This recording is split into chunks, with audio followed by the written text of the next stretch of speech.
प्रिय विद्यार्थियों, नमस्कार। मैं आपका अध्यापक आनंद कुमार शुक्ल हूं। पिछली कक्षा में हम आदिकाल के नामकरण के संदर्भ में चर्चा कर रहे थे और जब हम नामकरण के संदर्भ में चर्चा कर रहे थे तो उसी समय हमने समझा था कि इस चर्चा के केंद्र में नामकरण से जुड़ी हुई समस्या है। विविध विद्वान आदिकाल के या हिंदी साहित्य का जो प्रथम कालखंड है उसके नामकरण के संदर्भ में एक मत नहीं है। इसी कारण से कौन सा नाम स्थिर किया जाए और किस प्रकार से उस मत को सर्व स्वीकृत बनाया जाए, हमने अलग अलग ढंग से भाषा के संबंध में, साहित्य के संबंध में और उपलब्ध कृतियों के संबंध में चर्चा की थी और यह समझा था कि कैसे इन तत्वों का विशेष असर नामकरण करते हुए विद्वानों के विचारों पर पड़ा।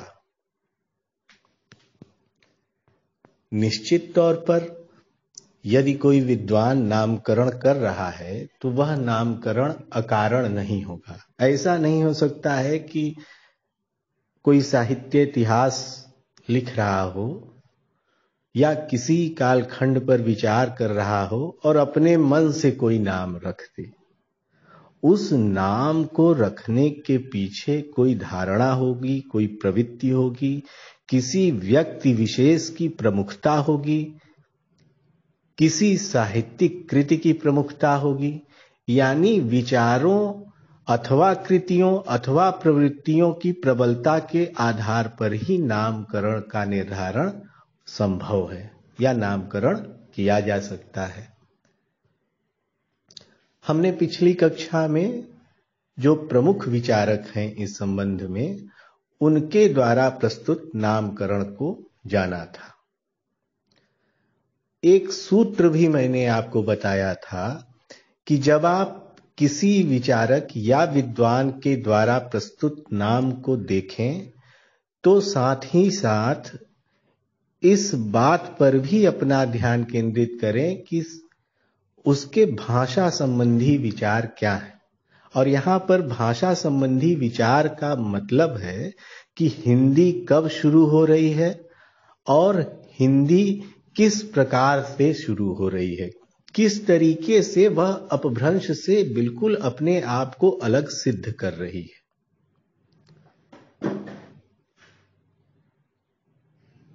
यह भी एक सूत्र था कि, और बहुत साधारण सी बात है, आप अगर किसी साहित्य की चर्चा कर रहे हैं तो वह साहित्य किसी न किसी भाषा में लिखा गया है और जब उस साहित्य का आरंभ हो रहा है तो उस साहित्य के आरंभ होने से पूर्व ही उस भाषा का आरंभ हो जाना चाहिए। बहुत साधारण सी बात है, बिल्कुल सामान्य। अब हम क्रमवार ढंग से जो नामकरण का इतिहास है, मतलब साहित्य इतिहास में जो नामकरण का इतिहास है, उसको देखेंगे। जो प्रमुख विचारक हैं वे किस तरीके से, किस विचार प्रक्रिया के माध्यम से नामकरण प्रस्तुत कर रहे हैं और क्या उनके विचार वास्तव में तार्किक हैं और हमारे द्वारा स्वीकार किए जाने योग्य हैं अथवा नहीं। मैंने आपको बताया था कि जो आरंभिक इतिहास ग्रंथ हैं, चाहे इस्तवार दला लिटरेचर एंडुई हिंदुस्तानी हो या शिव सिंह सरोज, ये इतिहास ग्रंथ वास्तव में उस ढंग से इतिहास दृष्टि के अनुरूप साहित्य इतिहास को प्रस्तुत नहीं करते हैं। बहुत सारे विद्वान तो यहां तक मानते हैं कि वे एक तरीके से कविवृत्त हैं, जैसे भक्तमाल के आगे की कड़ी है। हालांकि इतना उनको अंडररेटेड रखना या उनका अवमूल्यन करना उचित नहीं होगा। लिखे तो वे इतिहास ग्रंथ के रूप में ही हैं, लेकिन सच्चाई यह भी है कि उनमें ऐतिहासिक दृष्टि उस प्रबलता, उस तीक्ष्णता से प्रस्तुत नहीं होती है। सबसे पहले जो ऐतिहासिक दृष्टिकोण से, किंचित ऐतिहासिक दृष्टिकोण से लिखा हुआ साहित्य इतिहास है, वह डॉक्टर ग्रियर्सन का modern vernacular literature of northern Hindustan ही है। लेकिन जब आप ग्रियर्सन के नामकरण संबंधी प्रस्ताव को समझेंगे और उसमें जो अंतर विरोध है उसे देखेंगे तो आप स्वतः ही ग्रियर्सन के नामकरण को खारिज कर देंगे। ग्रियर्सन के बारे में जानने समझने के लिए या जानने समझने से पहले हम उस सूत्र की चर्चा फिर से करते हैं, भाषा संबंधी सूत्र की, जिसके अंतर्गत हम यह समझने की कोशिश कर रहे थे कि साहित्य के इतिहास में हिंदी भाषा के उद्भव को किस प्रकार से दर्ज किया जाए और कहां से दर्ज किया जाए। पहली दृढ़ धारणा थी जो रामचंद्र शुक्ल की है कि 1000 ईस्वी के आसपास से, जहां से हिंदी सुस्पष्ट तौर पर भाषा के रूप में अपभ्रंश से अलग हो जाती है, अपने स्वतंत्र अस्तित्व को दिखाई देने लगती है। बिल्कुल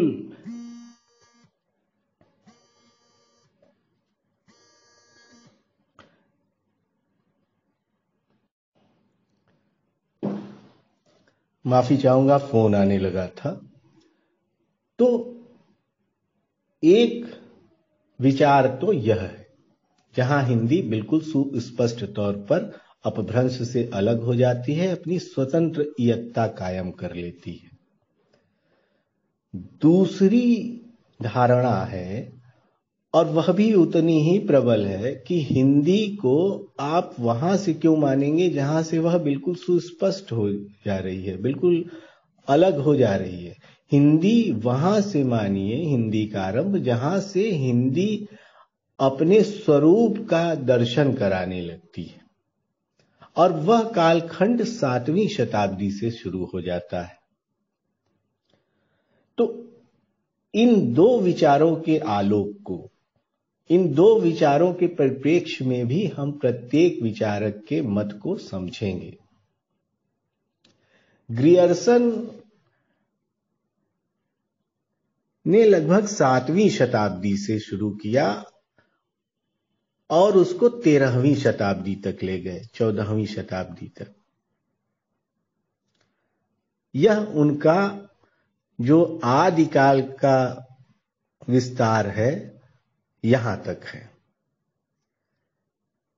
ग्रियर्सन लगभग 643 ईस्वी के आसपास से हिंदी के उद्भव और हिंदी साहित्य के उद्भव को स्वीकार करते हैं। लेकिन अब आप ग्रियर्सन के द्वारा प्रस्तुत नामकरण को देखें, यानी ग्रियर्सन ने नाम दिया था चारण काल। अब आप अगर ग्रियर्सन के द्वारा प्रस्तुत इस चारण काल नाम को देखें तो आप आश्चर्यचकित रह जाएंगे। अगर 643 से वे हिंदी साहित्य का उद्भव स्वीकार कर रहे हैं, तो आश्चर्य की बात यह है कि 643 से लगभग 1000 ईस्वी के आसपास तक तो वे चारणीकृत रचनाएं प्राप्त ही नहीं होती हैं। वे सामंती, वे दरबार में बैठकर लिखने वाले, आश्रयदाताओं की प्रशंसा में लिखने वाले कवियों की रचनाएं प्राप्त ही नहीं होती हैं। आपने एक पूरा का पूरा अंतराल लिया 650 वर्षों का, लगभग 700 वर्षों का लगभग, और उसमें से आधा हिस्सा आपने पूरी तरीके से छोड़ दिया और उस प्रवृत्ति के आधार पर, और वह भी ऐसी प्रवृत्ति जो अभी प्रमाणित नहीं हुई, अप्रमाणित प्रवृत्ति के आधार पर जो आधे ही हिस्से में प्राप्त होती है, आपने नामकरण कर दिया। स्वीकार्य है? बिल्कुल स्वीकार्य नहीं हो सकता है, किसी भी स्थिति में स्वीकार्य नहीं हो सकता है। तो इस तरीके से ग्रियर्सन द्वारा प्रस्तुत चारण काल नाम अस्वीकृत हो जाता है। ग्रियर्सन के बाद आते हैं मिश्र बंधु, जिनके ग्रंथ का नाम है मिश्र बंधु विनोद। मिश्र बंधुओं ने, मैंने पहले ही बताया कि कवियों के, रचनाकारों के वृत्त संकलन पर ज्यादा ध्यान दिया और उनके विश्लेषण पर कम। वो देव बनाम बिहारी, बिहारी बनाम देव वाले झगड़े से दूर अगर आप केवल मिश्र बंधु विनोद पर केंद्रित हों तो उसमें लगभग 5000 कवियों की चर्चा की गई है।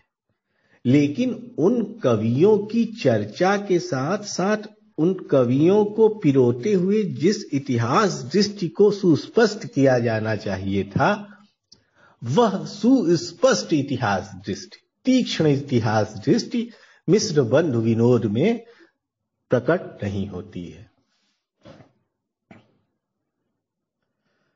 बहुत आराम से उन्होंने एक नामकरण कर दिया। ये भी वही 643 यानी 7वीं शताब्दी से 14वीं शताब्दी तक मानते हैं, यानी 643 से 1387, 1385, 1387 के आसपास तक। अब आप स्वयं सोचिए कि इतने बड़े कालखंड को बिल्कुल एक साधारण से नाम से अभिव्यंजित करने का प्रयत्न करना किस प्रकार की इतिहास दृष्टि का निदर्शन कराता है। 643 से 1387 आप जोड़िए कितने वर्ष हुए, और उनको बहुत चलताऊ तरीके से एक नाम दिया गया प्रारंभिक काल। जाहिर तौर पर यह चूंकि बहुत सीरियस नामकरण नहीं था, बहुत गंभीरता पूर्वक विचार करके नाम प्रस्तुत नहीं किया गया था, तो जितनी अगंभीरता से नाम प्रस्तुत किया गया उतनी ही अगंभीरता से इसे लिया गया और वैसे ही खारिज कर दिया गया।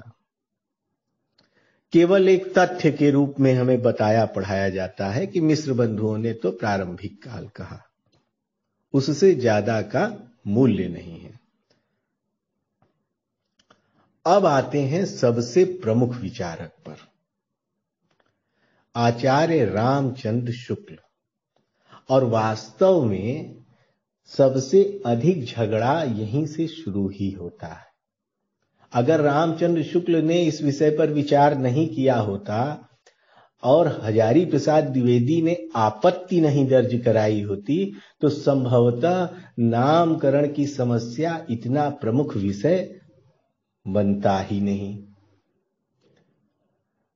रामचंद्र शुक्ल के बारे में या उनके विचारों के बारे में समझने से और जानने से पहले हमें यह जानना बेहद आवश्यक है कि क्या सामग्री उपलब्ध थी। यदि आपके सम्मुख तथ्य उपलब्ध हैं, ऐसी स्थिति में आप विभिन्न तथ्यों के द्वारा प्राप्त जो निष्कर्ष हैं उनके आधार पर अपनी इतिहास दृष्टि का प्रयोग करते हुए कुछ सामान्य निष्कर्ष निकाल सकते हैं या कुछ विशेष विचारों की स्थापना कर सकते हैं। शुक्ल जी के समय तक दिक्कत यही थी कि सही मायने में आदिकालीन साहित्य प्राप्त ही नहीं हुआ था, बहुत कम साहित्य प्राप्त हुआ था। जबकि शुक्ल जी की इतिहास दृष्टि बिल्कुल क्रिस्टल क्लियर है, कहीं से वे इतिहास दृष्टि में चूकते नहीं हैं। किसी काल खंड में जाने पर आपको विरोधाभास नहीं प्राप्त होगा।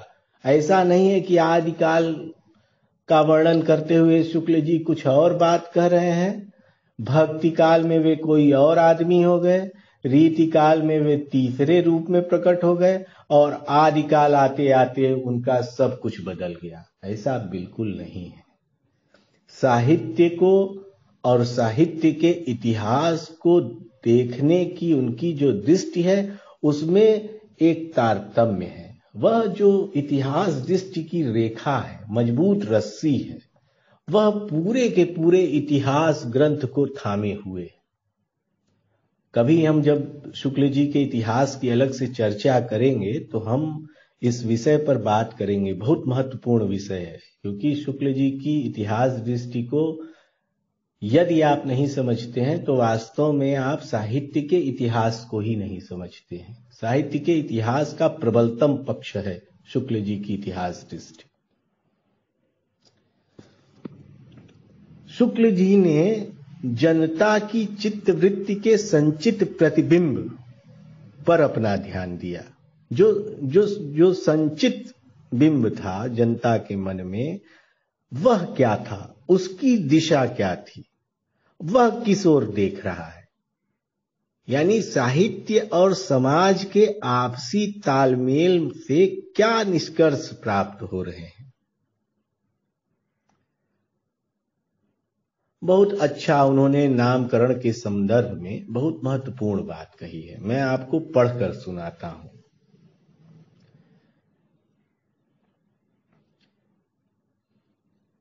आदिकाल की इस दीर्घ परंपरा के बीच प्रथम 150 वर्ष के भीतर तो रचना की किसी विशेष प्रवृत्ति का निश्चय नहीं होता। धर्म, नीति, श्रृंगार, वीर सब प्रकार की रचनाएं दोहों में मिलती हैं। इस अनिर्दिष्ट लोक प्रवृत्ति के उपरांत जब से मुसलमानों की चढ़ाइयों का आरंभ होता है, आप यहां ध्यान दीजिए, बहुत ध्यान से सुनिए। जब से मुसलमानों की चढ़ाइयों का आरंभ होता है, तब से हम हिंदी साहित्य की प्रवृत्ति एक विशेष रूप में बढ़ती हुई पाते हैं। राजाश्रित कवि अपने आश्रयदाता राजाओं के पराक्रमपूर्ण चरितों या गाथाओं का वर्णन करते थे।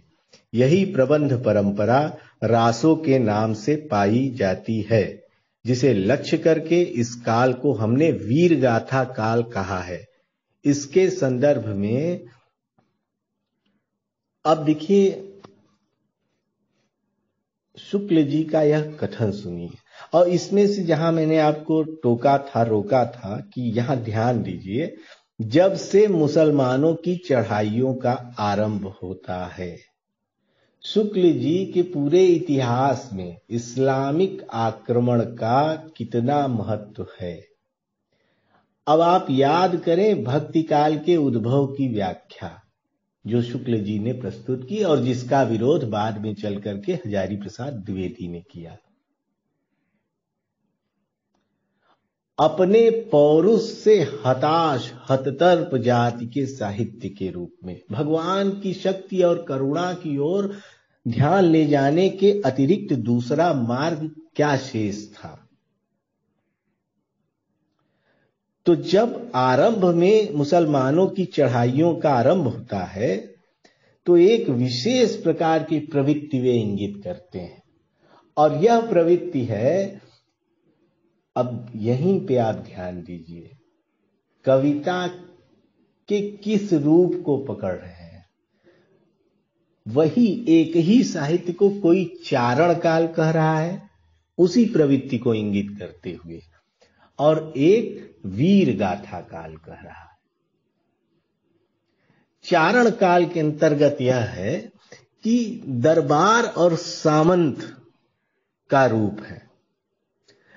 एक राजा है, वह वीर है या नहीं है इससे मतलब नहीं है, उसने पैसे देकर के कुछ चारण रखे हुए हैं। चारण यानी जो प्रशंसा में गीत गाने वाले कवि हैं, उनको किराए पर या वेतन पर रखा हुआ है, और वे जो वेतन पोषी कवि हैं उस राज दरबार के या सामंत के दरबार के, वे अपने अपने समय और अपने अपने हिसाब से उस राजा या सामंत की प्रशंसा करते हैं। और वे प्रशंसाएं, तमाम प्रशंसाएं झूठी हो सकती हैं, कई हैं भी, कई तो ऐसी प्रशंसाएं हैं जिनका इतिहास से दूर दूर तक कोई संबंध नहीं है।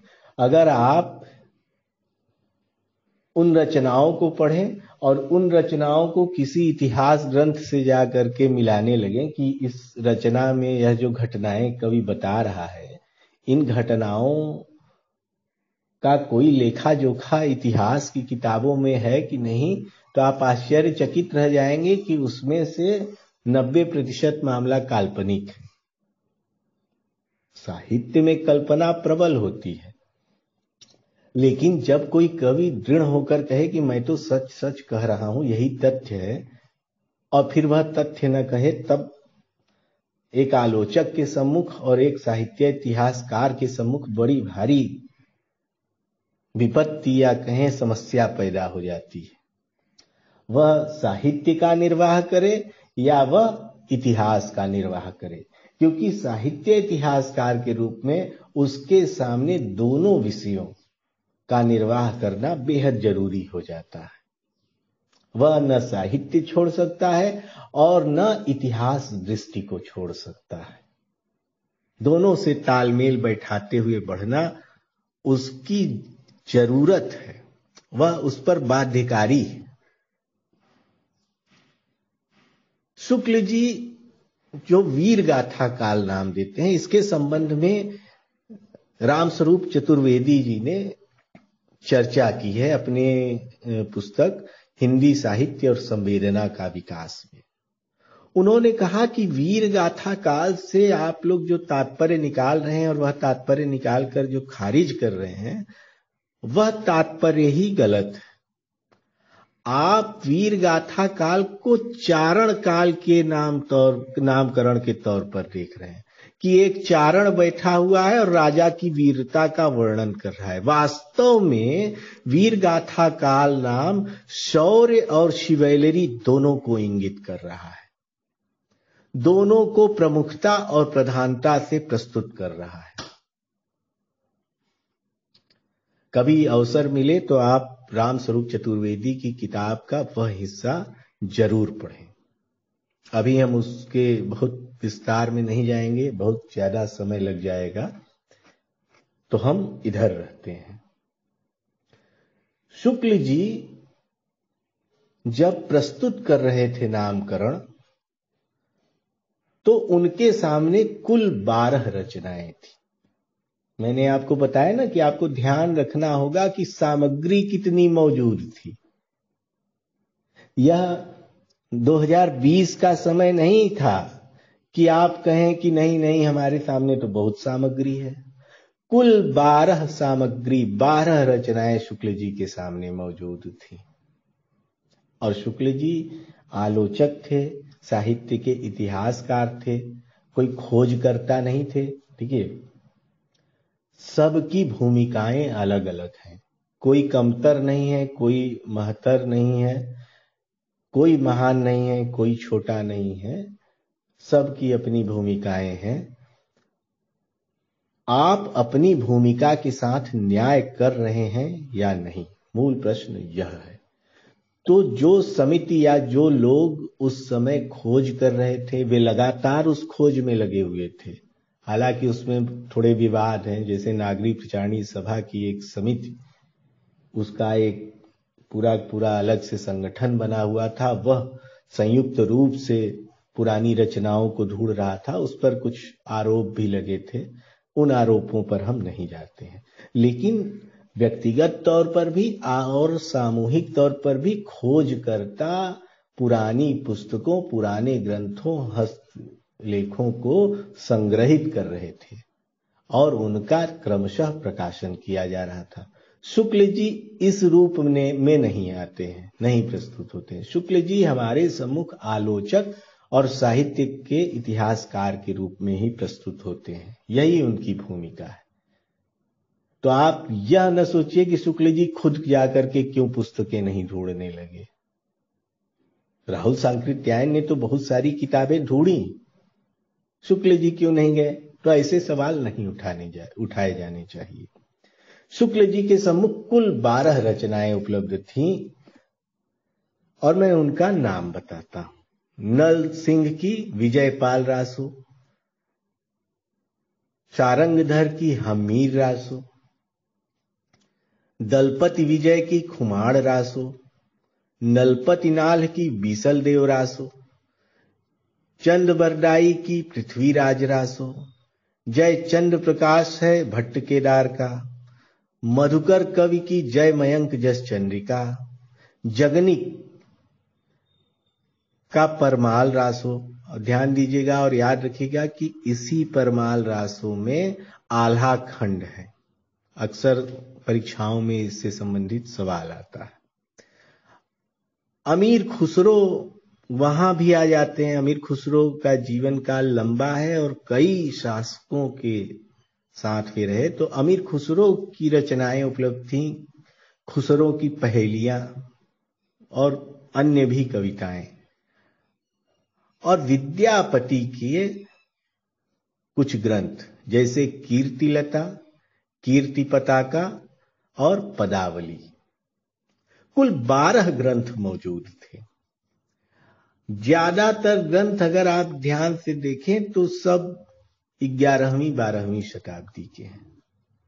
10वीं शताब्दी का भी सही से कोई नहीं है। सारे के सारे ग्रंथ 11वीं शताब्दी के बाद के हैं। अब सवाल यह है कि ये जो 12 रचनाएं हैं, इनकी काव्य प्रवृत्तियों के आधार पर, इनमें जो वर्णित विषय हैं उनके आधार पर क्या नामकरण करना ठीक होता या क्या नामकरण करना ठीक था। आज हम कह सकते हैं कि ठीक नहीं था, लेकिन जब एक व्यक्ति उस समय के उस बिंदु पर बैठ करके साहित्य इतिहास लिख रहा था और उसके सामने उतनी ही सामग्री मौजूद थी, तो मजबूरी भी तो कोई चीज होती है। उस मजबूरी में उतने कम साधन में, उतने कम संसाधनों में शुक्ल जी ने जिस प्रकार की इतिहास दृष्टि का निर्वाह किया, वह अतुलनीय है। आप उसको सच माने, आप उसको झूठ माने, और उस पर भी वह नाम उतना आपत्तिजनक नहीं है जितना आपत्तिजनक कई विद्वानों ने उसे बोल दिया। क्योंकि केंद्रीय प्रवृत्ति क्या है? शुक्ल जी ने 3 प्रमुख कारण बताए जो नामकरण किया है उसका। पहला प्रमुख कारण उन्होंने कहा कि जो भी ग्रंथ प्राप्त होते हैं, यदि आप उनको लोकतांत्रिक तरीके से देखें तो उसमें जो प्रधान प्रवृत्ति है वह वीरता की ही है। वीर गाथात्मक ग्रंथों की प्रधानता रही है। दूसरा उन्होंने कहा कि जो छिटपुट जैन धर्म की रचनाएं प्राप्त हैं वे बहुत नाम मात्र हैं, और उसमें से कई तो ऐसे हैं जिनका केवल उल्लेख दूसरी जगह मिलता है और वे ग्रंथ स्वतंत्र रूप से प्राप्त ही नहीं होते।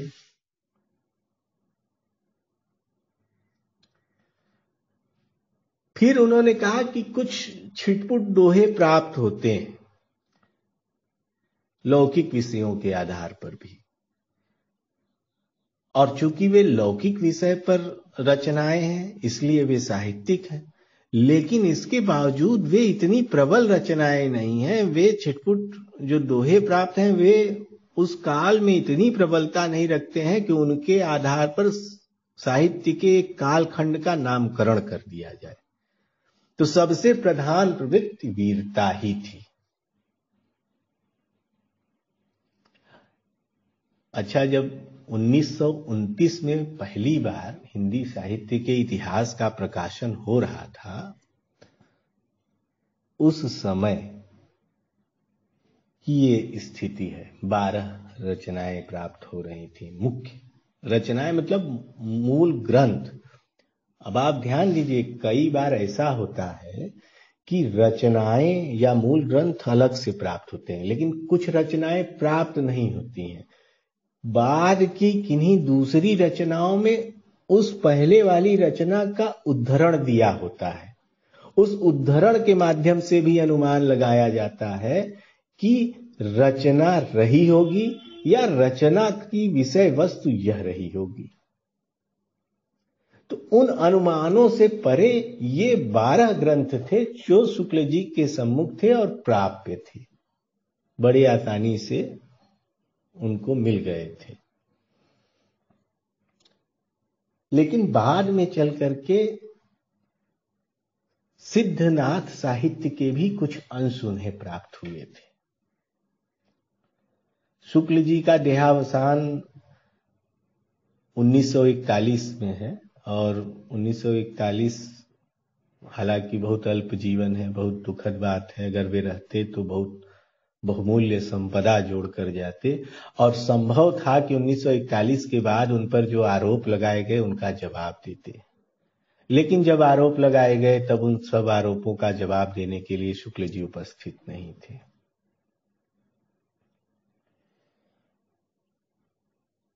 उनके सामने सिद्ध और नाथ रचनाएं भी आईं, लेकिन उनकी दृढ़ धारणा थी कि जो भी सांप्रदायिक शब्दावली वाली रचनाएं हैं वे काव्य नहीं है। मैंने पिछली कक्षा में जब हम चर्चा कर रहे थे तो आपको बताया था कि जैसे हम कोई खास सब्जेक्ट पढ़ें तो उसमें अंग्रेजी में कहते हैं जार्गन्स। तो जार्गन्स वाले शब्दों को जब हम किसी छंद में पिरो दें और कहें कि यह कविता है तो शुक्ल जी ऐसी कविता को कविता मानने से इनकार कर देते हैं।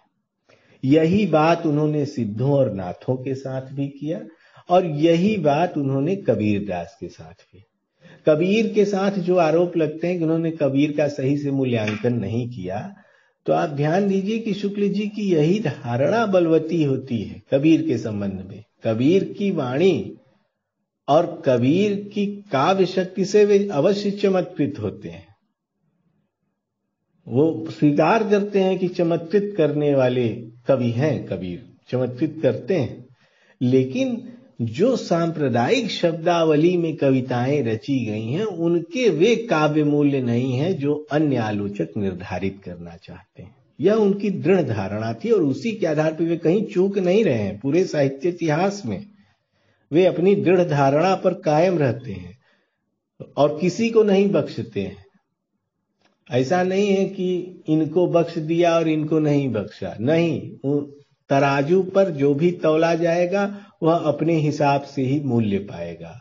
उसमें किसी भी तरीके का अविवेकी निर्णय नहीं है कि इसको अलग कर दो। अब अगर आप ध्यान से देखें इन 12 रचनाओं को तो आप पाएंगे कि रासो नाम से, अच्छा 2 चीजें हैं, ध्यान दीजिएगा। एक है रासो काव्य परंपरा और एक है रास। रासो काव्य परंपरा का संबंध वीर गाथाओं से है और रास काव्य परंपरा का संबंध आप सभी को पता होगा जैन काव्य से है। ये दोनों बिल्कुल अलग अलग मत है। लेकिन जरूरी नहीं था कि रासों में केवल और केवल शौर्य का वर्णन हो। शिवैलरी का तत्व भी विद्यमान था, जो जिसकी ओर इशारा रामस्वरूप चतुर्वेदी करते हैं, उसमें शिवैलरी का तत्व भी विद्यमान था। और उदाहरण के लिए बीसल देव, आप बीसल देव रासो पढ़ें तो वास्तव में वह उस ढंग से रासो ग्रंथ है ही नहीं अगर आप उसको केवल वीर गाथात्मक समझ रहे हैं। उसमें शिवैलरी का तत्व विद्यमान है, उसमें सौंदर्य की प्रमुखता है। और बहुत अच्छी बात कही कि वीरता अपने आप में स्वयं में एक सौंदर्य है और जब वह सौंदर्य के अन्य प्रतिमानों से जुड़ता है या वीरता अन्य प्रतिमानों से जुड़ती है तो उसका सौंदर्य और निखर कर सामने आता है। हालांकि पृथ्वीराज रासो बहुत ही संदिग्ध ग्रंथ है और उसमें कुछ लोग कहते हैं कि, कुछ विद्वान मानते हैं कि 16वीं 17वीं शताब्दी तक बदलाव किए गए। इतने प्रक्षिप्त अंश उसमें शामिल कर दिए गए कि भाषा संबंधी निर्णय के आधार पर उसको बिल्कुल एक कालखंड में रखा ही नहीं जा सकता है, संदिग्धता है। अब आप अलग अलग ग्रंथों को देखें। विजयपाल रासो, ठीक है, हम्मीर रासो, हम्मीर वीर थे, उनके वीरता का वर्णन। कीर्तिलता, कीर्ति पताका, यह भी ठीक है। खुमाड़ रासो, ठीक है। लेकिन बीसल देव रासो में वीरता का वर्णन नहीं है। और उसके बाद अगर हम पृथ्वीराज रासों की बात करें तो पृथ्वीराज रासों में प्रबल वीरता का वर्णन है, और उसमें उसका एक लंबा इतिहास है। आप देखेंगे कि उसमें केवल एक कवि नहीं लिखता है, उसका कुछ हिस्सा जो पिछला हिस्सा है वह चंद्रबरदाई के पुत्र द्वारा लिखवाया गया, दिखाया गया है। पुस्तक जल्लड़ हथि दई चली गज्जन निपकज, पुस्तक जल्लड़ के हाथ में दे करके चली गज्जन, गज्जन की ओर, गजनी की ओर चलता हूं, निपकज राजा के कार्य से। फिर जय जयकारा है, जय चंद्र प्रकाश, जय मयंक जस चंद्रिका, परमाल रासो वीरता की कृति है। खुसरो की पहेलियों का वीरता से कोई संबंध नहीं है। विद्यापति की पदावली का भी वीरता से कोई संबंध नहीं है, लेकिन विद्यापति की पदावली का शिवैलरी से संबंध है, शौर्य से भले नहीं। अब यदि आप रामस्वरूप चतुर्वेदी की उस विचारणा पर ध्यान केंद्रित करें जिसमें वे कहते हैं कि वीर गाथाओं में केवल निरी वीरता का वर्णन नहीं होता, शौर्य और शिवैलरी ये दोनों तत्व विद्यमान होते हैं। तो ऐसे में आप वीर गाथा काल नाम से बहुत ज्यादा मन नहीं हटा सकते हैं। लेकिन अब यहीं पे भाषा संबंधी राजनीति का अभ्युदय होता है। क्या साहित्य का आरंभ 1000 ईस्वी के आसपास से माना जाना चाहिए, संवत 10,050 से माना जाना चाहिए, या इसे हमें और आगे 7वीं शताब्दी के आसपास से ले जाना चाहिए, जहां से अपभ्रंश साहित्य से अलग सा हटता हुआ हिंदी साहित्य दिखलाई पड़ने लगता है। और एक लोभ सम्मिलित है उसमें, लोभ सम्मिलित है कि सिद्ध और नाथ साहित्य को भी हिंदी साहित्य में अवश्य शामिल किया जाना चाहिए।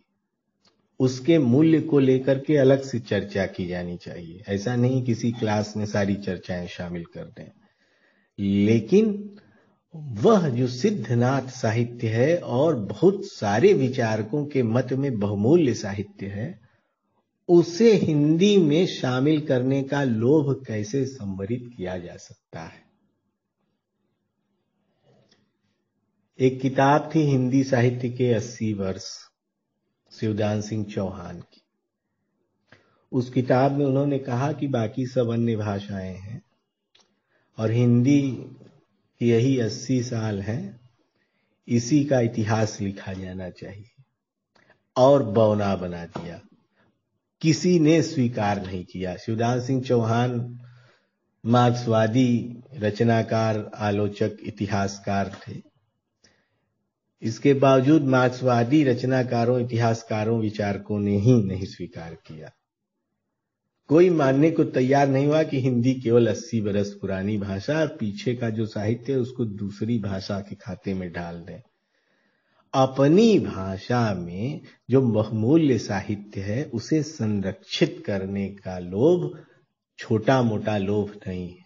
और यदि नॉर्म बदलने से, थोड़ा सा जो संतुलन है उसे बदलने से वह साहित्य अपनी भाषा में आ रहा है, इस तर्क के साथ आ जा रहा है कि जहां से हिंदी बीज स्वरूप में दिखलाई पड़ रही है वहां से हम अपनी भाषा में रखेंगे, तो उस साहित्य को हम अपने में ला पाए, यह सबसे बेहतर कार्य होगा। और इसीलिए हिंदी के उद्भव को और हिंदी साहित्य के उद्भव को 7वीं शताब्दी के आसपास तक, 643, 700 इधर तक ले जाया गया। अब अगर शुक्ल जी के नामकरण को देखें, एक बात मैंने आपको और बताई थी कि शुक्ल जी ने आदिकाल के नाम की भी चर्चा की है। ऐसा नहीं है कि आदिकाल नाम उनसे छूट गया था, लेकिन उन्होंने कहा कि आदिकाल में कोई प्रवृत्ति नहीं। और जब आप साहित्य इतिहास लिख रहे हैं या साहित्य इतिहास के संदर्भ में साहित्य की विविध घटनाओं और रचनाओं को पढ़ सुन गुन रहे हैं, तो आपको उस काल खंड में प्रवृत्तियों की प्रबलता के आधार पर नामकरण प्रस्तुत करना ही करना होगा। आदिकाल नाम में चूंकि प्रवृत्तियों की प्रबलता प्रकट ही नहीं होती है, केवल एक सामान्य नाम प्रस्तुत होता है, इसलिए उन्होंने कहा कि आदिकाल नाम उतना वरेण्य नहीं है। ऐसा नहीं कि नहीं रखा जा सकता, बिल्कुल रखा जा सकता है, लेकिन यह एक सामान्य नाम है। हम अगर प्रवृत्ति की प्रबलता पर जाएंगे तो हमें वीर गाथा काल नाम ही स्वीकार करना पड़ेगा। इस नाम के विरुद्ध विचार प्रस्तुत किया आचार्य हजारी प्रसाद द्विवेदी ने, और कई पुरानी पुस्तकों को खोजने का श्रेय, खास तौर से सिद्ध और नाथ साहित्य से संबंधित पुस्तकों को, ग्रंथों को खोजने का श्रेय राहुल सांकृत्यायन जी को है। वे कई रचनाएं लाए और उसके बहुमूल्य स्वरूप को हमारे सामने प्रस्तुत किया, प्रकट किया। आज हम यहीं तक पढ़ते हैं, रामचंद्र शुक्ल के विचारों तक रहते हैं। कल हम शुक्ल जी के विचारों की आलोचना करते हुए और उनसे अलग मत रखते हुए आचार्य हजारी प्रसाद द्विवेदी जी ने क्या विचार किया, राहुल सांकृत्यायन ने क्या विचार किया, तथा अन्य विचारकों के विचार, उनकी चर्चा करेंगे। इस कक्षा में इतना ही। धन्यवाद।